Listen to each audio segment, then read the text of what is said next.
Action. नमस्कार, म पत्रकार सुगम खत्री। आज हामी हिकासमा एउटा पत्रकारिता गर्न गइरहेको छु।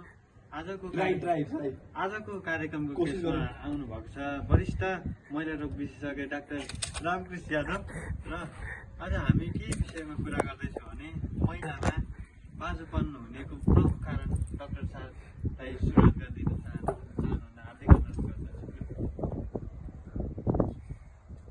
नमस्कार। हजुर, म चाहिँ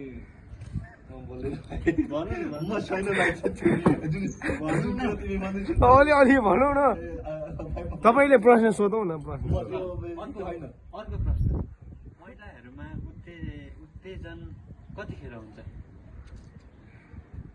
सबभन्दा जुन मतलब के छ पिरियडको बेला जुन हुन्छ के मतलब सकेपछि दुई तिन दिन पछि हुन्छ। अनि गर्भाशयमा गर्भ बस्ने कति दिन पछाडि हुन्छ जस्तो लाग्छ हजुरलाई? गर्भाशयमा गर्भ बस्ने त्यो बस्ने हजुर 1 महीना मतलब के मतलब के सबले 28 दिन। अनि मुख्यतः छोरी मान्छेहरूलाई मेन भनेको एकछिन उतो गरेर